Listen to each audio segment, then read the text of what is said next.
오늘 이야기는 부산에 사시는 40대 남성분이 보내주신 사연입니다. 과연 어떤 사연일지 이야기로 만나보겠습니다.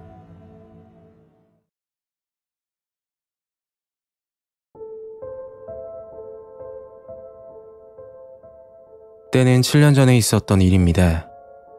그날 기억은 시간이 지나도 잊지 못할 것 같습니다.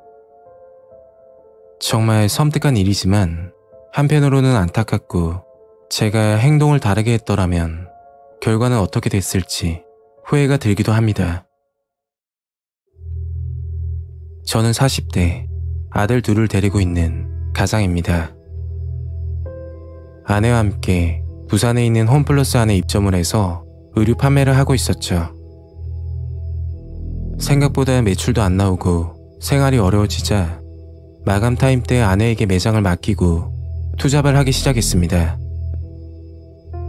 투잡으로 시작한 일은 음식 배달 알바였는데 그 일을 하고 나서 겪었던 섬뜩한 일입니다. 배달 대행일은 크게 자격증이나 기술적인 부분이 필요한 게 아니었고 특히 원하는 시간에 일을 할 수 있다는 게 큰 메리트였습니다.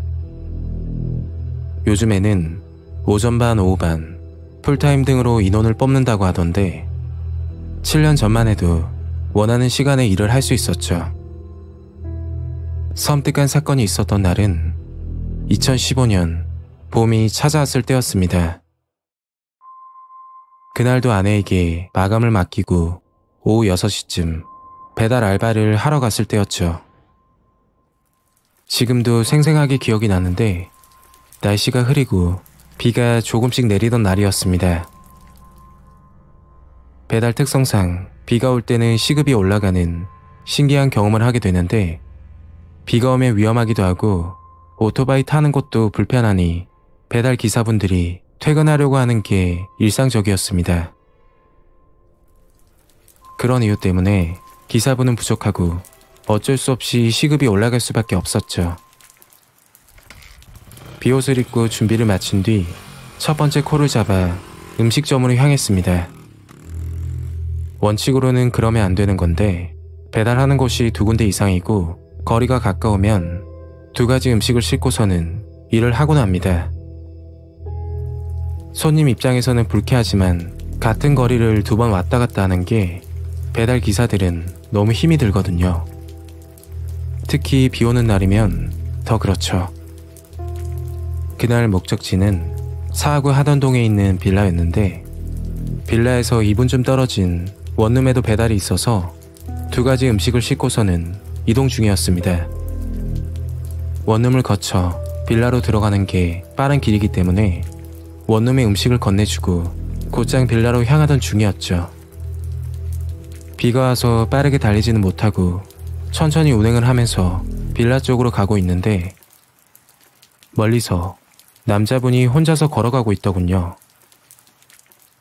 평소 같으면 그냥 지나쳤겠지만 한 번 더 그 남자를 봤던 이유가 혼자서 걸어가는데 우산도 쓰지 않고 비를 맞으면서 걷는 모습 때문이었죠.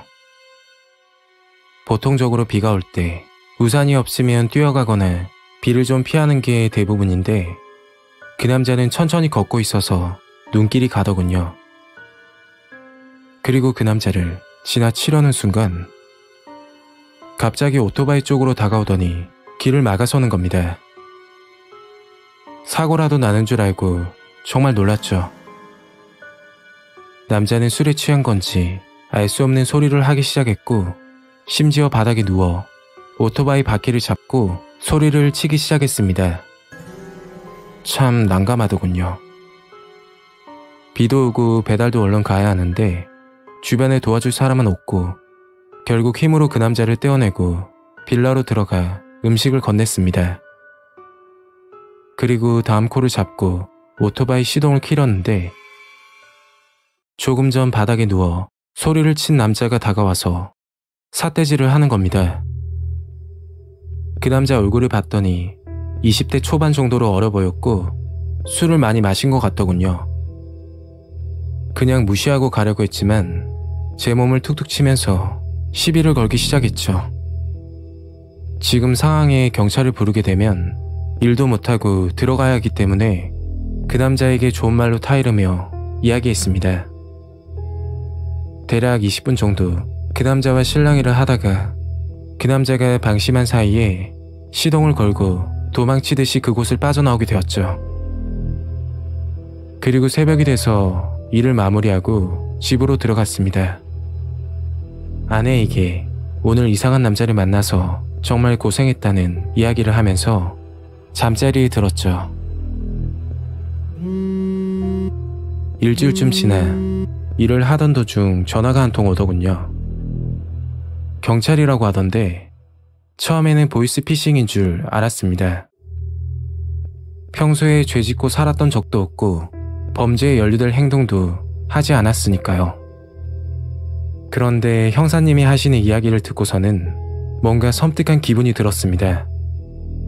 그 이야기는 일주일 전쯤 비 오는 날 검은색 라운드 티셔츠에 청바지 입은 남자를 본 적 있냐고 묻더군요. 그 순간 머리에 스치는 게 배달 알바 중에 만났던 술 취한 그 남자가 생각이 났죠. 청바지는 기억이 안 나는데 그 남자가 입고 있던 상의는 검은색이었습니다. 그리고 다음날 참고인 조사를 받게 되었는데 제가 그 남자를 만나고 다음날 저녁 6시쯤 사하구 하던동의 빌라 타워 주차장 지하 1층에서 그 남자가 숨진 채 발견되었다고 하더군요. 신고자는 그 남자와 같이 술을 먹었던 친구였는데 술을 먹고 귀가 후 다음날까지 연락이 닿지 않아 신고를 했다고 했습니다. 경찰은 친구의 진술과 CCTV를 확인하고 결국 그 남자가 술에 취해 발을 헛디디며 5m 아래 주차장 지하로 추락한 것으로 사건은 마무리되었죠. 그 청년은 24살밖에 안 되는 젊은 나이에 술을 먹고 사고로 숨지게 된 사실이 안타깝고 마음이 좋지 않았습니다. 경찰서에서 나와 집으로 돌아가면서 문득 후회가 들더군요. 제가 그날 돈을 벌기보다 청년을 경찰에 신고했더라면 아마도 그 청년에게 사고가 일어나지 않았을 거라 생각이 듭니다. 오늘 이야기는 여기까지입니다. 가시기 전에 구독과 좋아요 한 번씩 부탁드릴게요. 그럼 다음 영상으로 또 뵙겠습니다. 감사합니다.